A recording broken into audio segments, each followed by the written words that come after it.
Hello, and welcome to Building High Performance Cultures, a weekly series where we talk with executives from top organizations about how they've built high performance cultures and how they're leveraging their cultures as competitive advantage. I'm Marty Parker, the President and CEO of Waterstone Human Capital, and my guest today is the CEO of Egg Farmers of Canada, Tim Lambert. Tim, welcome to Building High Performance Cultures. Thanks very much, Marty. Pleasure to be here. Pleasure to have another University of Guelph Griffin graduate on the show. Nothing Go like Griffins. it. You bet. So Tim joined Egg Farmers of Canada in June of 2003, right around the time we started our company, and has supported the Canadian egg industry through a period of unprecedented growth during his time as Chief Executive Officer of the organization. Tim served as the chair of the International Egg Commission from 2017 to 2019, and he currently holds the role of president of the World Egg Organization, a global network representing the world's top egg industry decision makers in over 80 countries. He's also a founding trustee and a chair of the International Egg Foundation, an independent charitable foundation with the purpose of increasing egg production and consumption in developing countries. That must be fascinating. Tim is passionate about sustainable food systems, building public trust, and helping more people in Canada and around the world access the incredible nutrition and protein found in eggs. He was awarded the University of Guelph's Alumni of Honor Award, there's Guelph again, in 2018, and he was named one of the top 50 most influential people in the Canadian agriculture in 2021. Fantastic. And of course, during his time with Egg Farmers of Canada, he has led the team to 3 Canada's Most Admired Corporate Cultures Awards, most recently in 2020. That alone is a big accomplishment. So for people, Tim, who aren't familiar with Egg Farmers of Canada, tell us a little bit about the organization and the culture you've built there. Sure. Thanks, Marty. Thanks for the introduction. Yeah, it's a very unique business model, and I don't think a lot of Canadians would be totally aware of it, but we represent all 1,200 family farms that produce eggs right across Canada, from farms in Newfoundland to Vancouver Island. We even have an egg farm in the Northwest Territories called Polar Egg. But anyway, we represent all of those farms and a huge sweeping variety of services that we offer to them. Everything from on-farm food safety programs to on-farm animal welfare programs. We have a team of field inspectors that make sure that every farm in the country is adhering to the same level and same standard. Of course, we do marketing, so most people would recognize the Get Cracking. That's our tagline and logo. Advocacy for the farmers in terms of regulation, government relations, international trade. We buy and sell all processed eggs that get used in any product right across the country. So it's a national business organization that is really, really deep and broad in scope and what we do for farmers. Yeah, is it ever big? And it's been consistent in its approach. I know it's changed a lot, but you stood for something for a long time, and it's often when you do that, it works. Tim, how and perhaps why has the culture evolved during your time with the organization? Well, when I started, the organization was really focused on kind of managing the egg supply in the country. It wasn't really focused on growth and development. So it was organizationally very siloed. I know when I started, it just everybody did their own job. Good people. That wasn't a reflection of the people. But it wasn't progressive. It wasn't growth oriented. It wasn't forward looking and proactive. It tended, I remember when I first started, I asked to see the business plan. And I was, if you can believe this, I was told, well, there isn't one. And I said, well, that's interesting. How the heck am I supposed to know what I and the team are supposed to be doing? Well, and they said, oh, don't worry, you'll be extremely busy. There's a lot of issues that come up. And I'm thinking immediately, wow, we need to figure out what we're about. We need to figure out what we're trying to achieve. We need to figure out what we stand for. And we need to figure out how we create a high-performing team, which is what this is all about, to help us meet those challenges. And so, starting from that pretty humble beginning was then to create a transformation of how the organization functioned, how it looked at itself. And that's been, yes, almost 2-decade-long labor of love, I guess. Well, talk a little bit about that journey, that transformation, and really what high performance looks like at Egg Farmers of Canada. Well, we were joking about the Griffins. To me, I would say I learned as much about managing teams through sport as I did through education and through business experience. And it's simple in its own way. It's everybody has to be the best they can be, but everybody has a different role, and every role is equally valuable.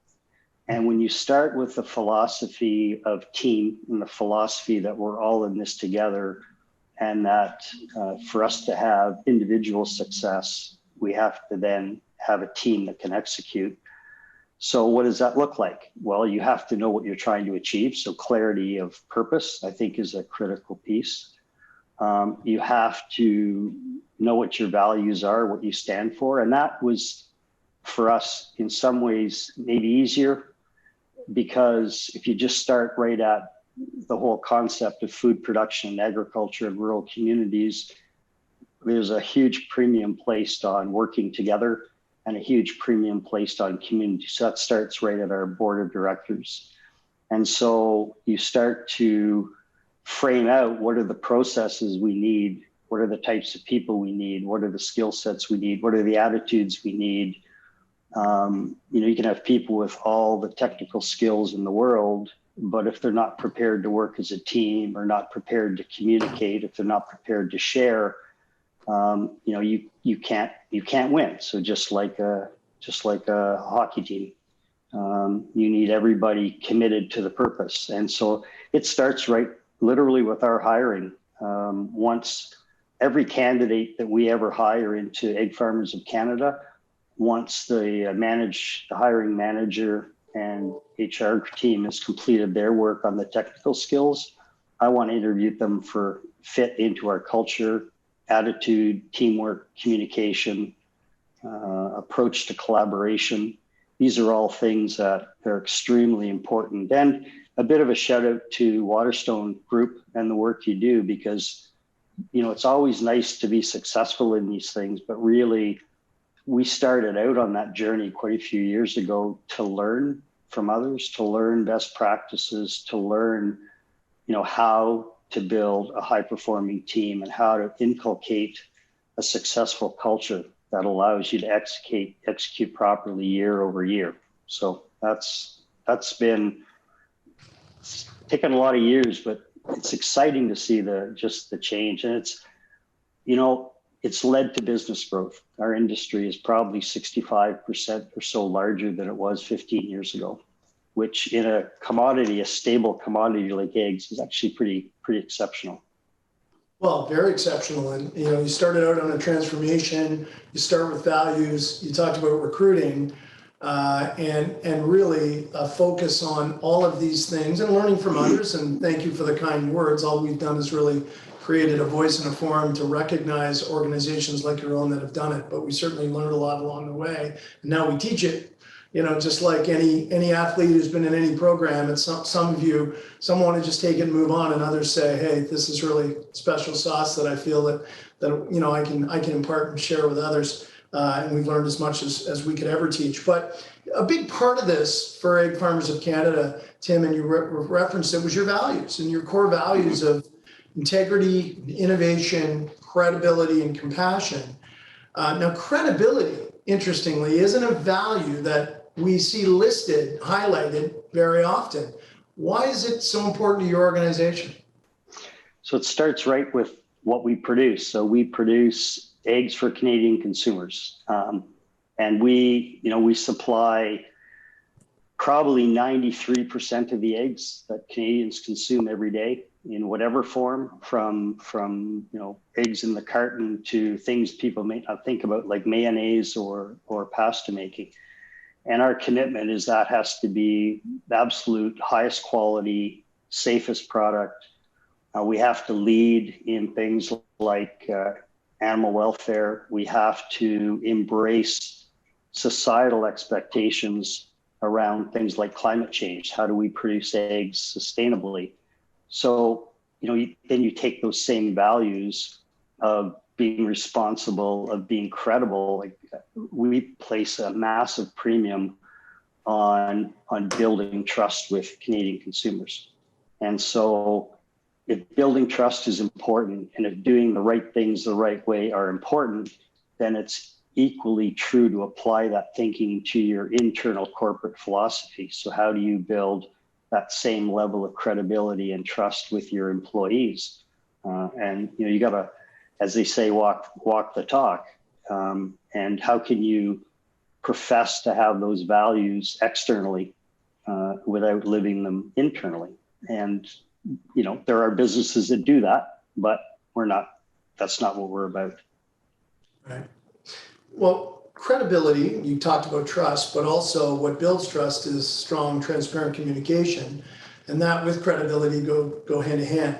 Talk about the role about the role that communications, and particularly leadership communications, play at Egg Farmers of Canada. Yeah, that's a huge component, both external, which we've been talking about with Canadian consumers. We do a lot around social media. Myself and a number of us are quite active talking about what we do. But internally, we have a couple of groups. We have a group of young managers that we've put together, and we want them to help us understand what's driving engagement with their staff right through the organization. Our engagement scores, I think, for this were around 90%, which is extremely high. And we have a group called the Employee Engagement Groups, who actually have a group of staff that cuts across business units, whose role it is to identify areas for improvement, suggestions for improvement, how we can improve collaboration, information sharing, data sharing. So we're very deliberate about the process. But I'll give you a specific example, because often in situations where we're talking about things, you talk at a high level in generalities. One of the things that young people in our organization really aspire to is understand the connection between their job and the company's goals. And so we have a really rigorous performance management system where every year the board goes through the strategic planning process. We break it down at the senior level, and then our next level of managers build out their work plans for their business unit. And then every employee has a work plan based on that. And one of the things we discovered through that pretty rigorous process is they liked the opportunity to engage with the people they serve, i.e. the board of directors. So a lot of organizations, the people who present to the board are the C-suite executives. Well, in our organization, we'll have, if an analyst is doing work on a project, we'll have them give the presentation of their analysis to the board.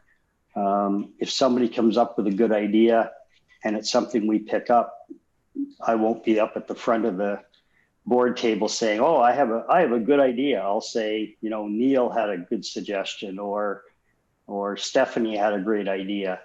And then people see that when you talk about doing something, and you talk about values, and you talk about listening to people, they can see that you're actually doing it. Very good. In addition, Tim, to being a 3-time Canada's Most Admired Corporate Cultures Award winner, Egg Farmers has also been named as one of Canada's top employers for young people 2 years in a row. So why is it important for you to help develop the next generation of leaders, and what are some of the ways that you benefited as an organization by doing just that? Yeah, well, of course, it goes without saying that the people you bring in are going to be the leaders of the future. And so we think that it's not only good business, it's imperative to invest in them. And so we have pretty extensive training budget and programs. For example, we have a partnership with York University on leadership development. That any of our young managers, as soon as they move up from the ranks of whatever technical skill they had, will go on this training course through York. We have that group of managers get together, and they are a bit of a peer group, and we'll bring in speakers and talk to them about their concerns and challenges. A lot of them, are kind of going up the ranks. We're a pretty flat organization, but as they get promoted, to learn those new skills that they didn't have before. And so you see them taking ownership of the culture, right? So this is where I think the real magic is, or the secret sauce. Yes, we drive it from the board of directors. I'm passionate about culture because, let's face it, every company has a culture. It's whether it's the culture that's driving your business and driving success. And so as you invest in young people and as they learn, the right way to do things and the right way to go about being a professional and the right way to treat your teammates and the right way to collaborate, they become in turn teachers of that to their staff. And as new people come in, so this idea of a high performing team and expectations of culture becomes such a source of pride for everybody that they actually build the momentum. It's like maybe at the CEO level, you start that ball rolling downhill, but the momentum and the speed and the size is a function of everybody else. It's not the CEO. And that's been the magic. And we do the same thing. We have a young egg farmers program too. So we identify leaders across the country who are farmers and help them learn how the industry works.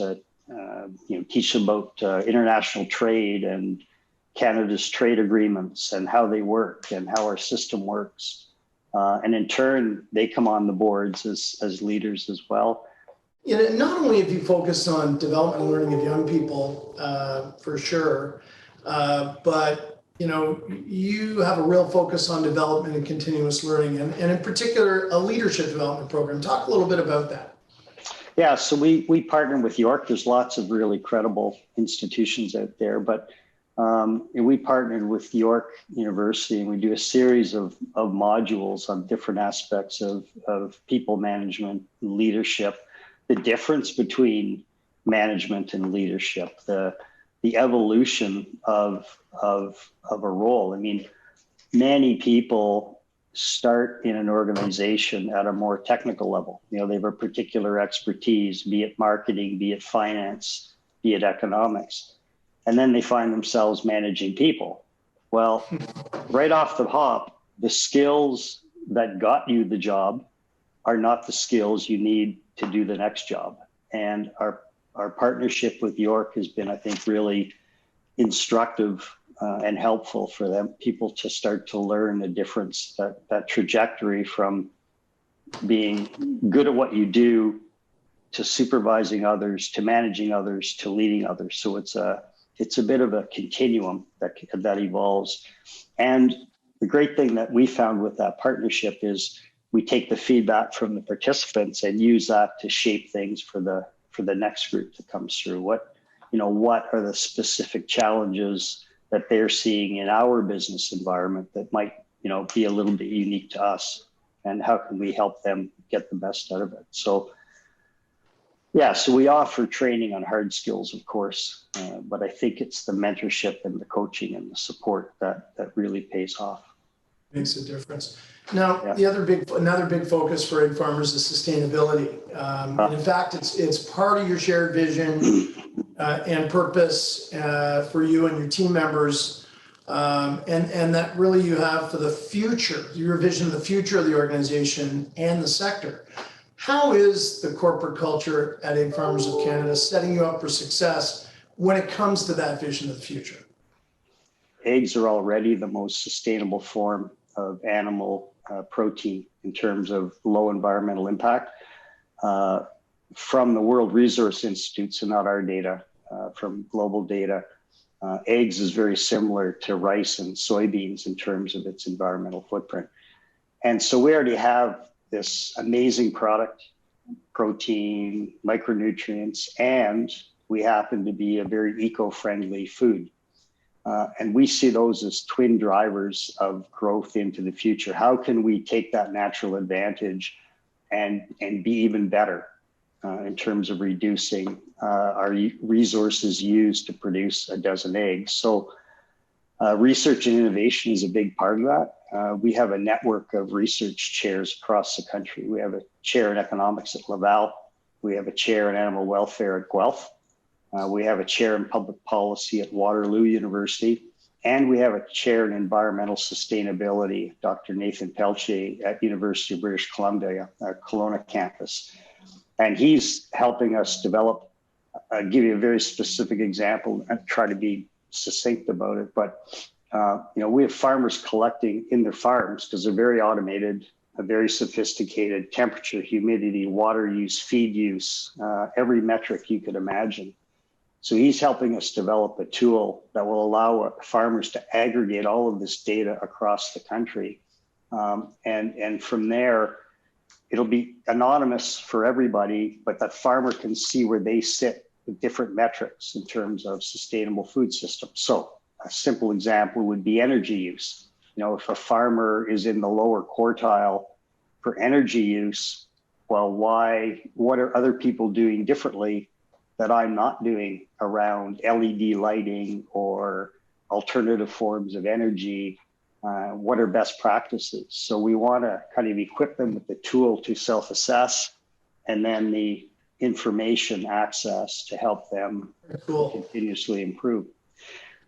So the twin drivers of the quality of protein and the quality of the humble egg and sustainability. So we've set the goal to be the world's largest per capita producer and consumer of eggs. So right now, the largest consumer of eggs per capita is Japan at about 350 eggs per person per year. And Mexico is very similar. And Canada is at about 257.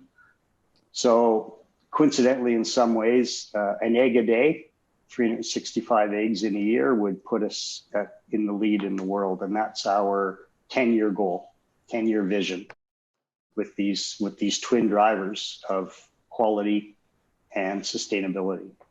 Now, I know that giving back is a core part of the culture of Egg Farmers of Canada. So talk a little bit about how you do that. Yeah, we're involved in quite a few things. And again, it speaks to the product. We really believe in the value of eggs as a nutritional source. So we got very involved in school breakfast programs. Hard to believe, but in a successful, wealthy country like Canada, 1 in 5 children go to school every day without proper breakfast. And how do you learn if you're showing up hungry? We've also gotten very much involved over many years in food banks, supporting food banks. Similarly, it's sad, but in a country like Canada, there's still a need for that. So even through COVID, a lot of people struggled. We've donated probably over 3 million eggs just so far this past year through COVID, but it's been an ongoing thing. We're very involved internationally as well. We've sponsored a charity based out of Toronto called Canadian Food for Children. And so every day a container load goes out to one of about 39 countries around the world. So Dr. Andrew Simone heads this up. And we donate 16 metric tons of dried egg powder to that program each year. You mentioned in the introduction that I'm chair of the International Egg Foundation. So we're a founding member of that. We're supporting projects to help small scale farmers become able to succeed commercially.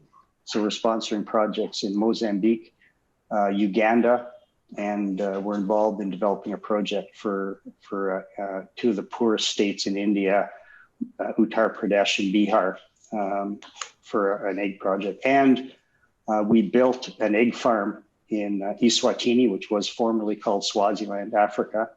So we feed, there's one of the hardest hit countries for HIV/AIDS. So there's out of 1 million people, there's about 300,000 orphan children. So there's close to 300 kids, about 280 kids that live on the orphanage site. And then we support a network of 30 churches and schools across the country. So we feed about 4,300 hard-cooked eggs every day through that network. And so we've provided over 5 million eggs in the time we've been involved in that project. So that's something we're all very proud of. All very proud of. As you should be.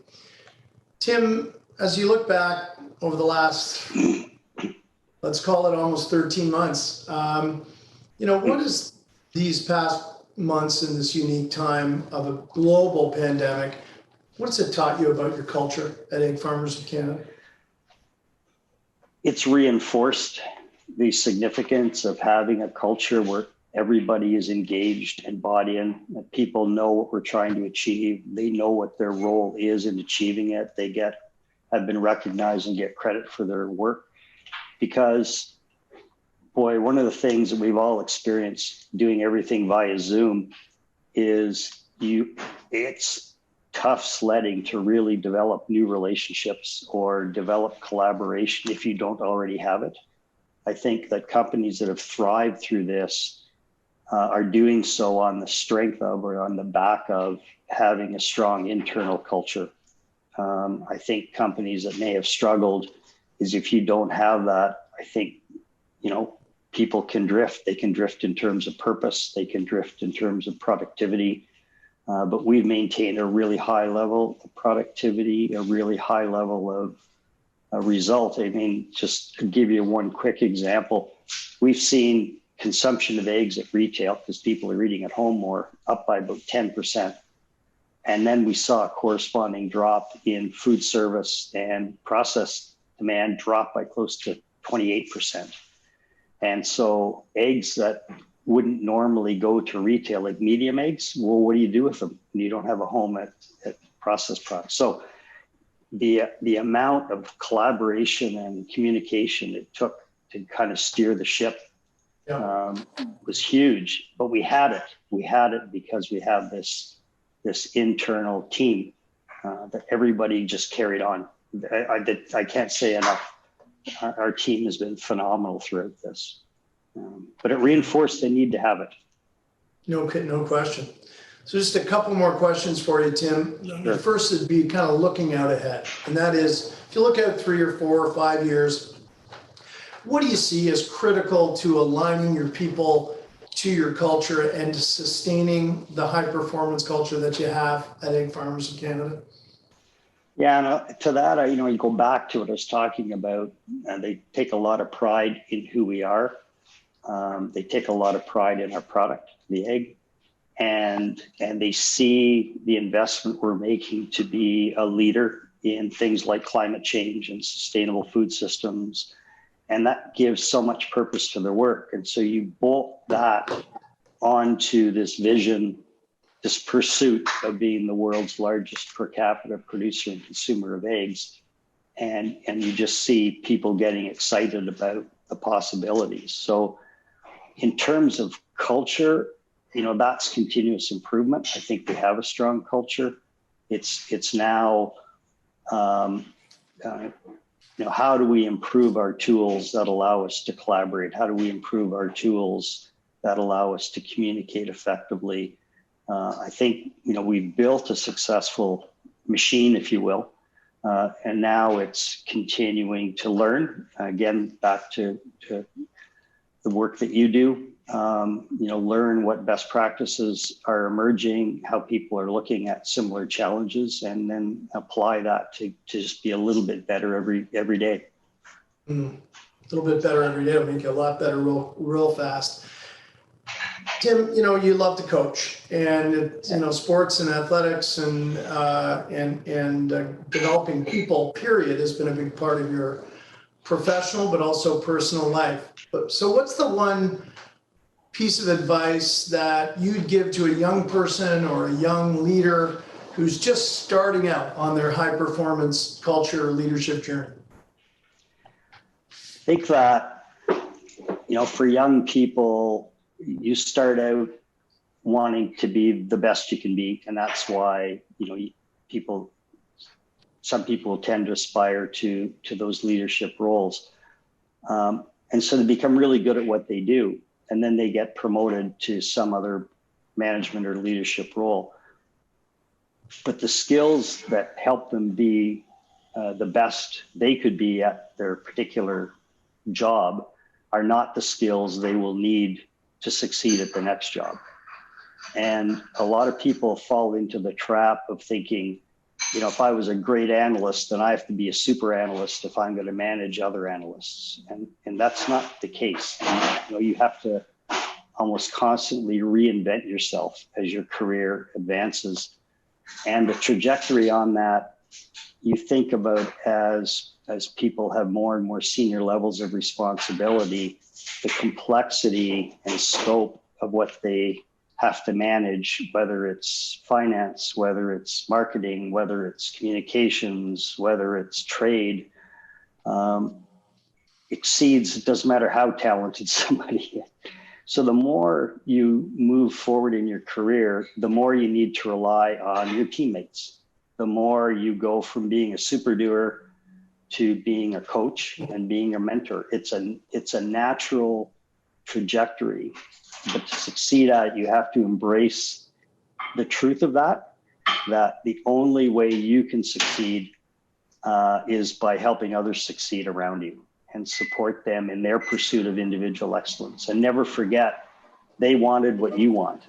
They had the same dreams and goals and ambitions that you had. So that would be my advice.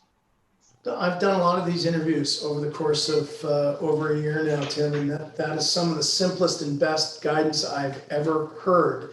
And maybe because it is simple, but it's not simple to do, to go from, as you call it, a super doer to an enabler, teacher of others. It's tough. And it is.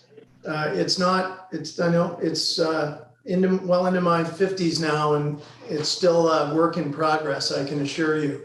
I know the feeling. You bet. But listen, there's been so much great stuff we've heard from you today. But what's interesting is how this started as a transformation, but it's never really ended. You've talked really clearly about this clarity of purpose that egg farmers have had, and these values that have been embedded of credibility and strong, transparent communication, of credibility, compassion, innovation, and integrity. And yet you've looked so much further beyond the obvious into developing the industry, people within the industry, and the world in terms of some of the sustainability and really corporate social responsibility that you've taken on. And I don't think we give ourselves enough credit. And this is a tough time for Canadians as we look not that far away and maybe see us losing the race in some ways. But this is a wonderful reminder that just because we are humble and we can be proud. And sometimes reaching beyond our own goals, aspirations outside of the borders is maybe sometimes even more important in a global society than anything else. And I think you've been a great living representative of that. 3-time winner of this program for anyone is exceptional, but this gives us some insights as to why. And I know we can't have everyone on this, but I know that it's not just you, but your entire team at Egg Farmers of Canada that have had a lot to do with this. So thank you to Tim Lambert and Egg Farmers of Canada for sharing your time with us today. Cheers. My pleasure. I really enjoyed it, Marty. It's great to talk to you. Tim, it's a real pleasure. And join us next week for another episode of Building High Performance Cultures. And in the meantime, if you want to learn more about the subject, please go to waterstonehc.com.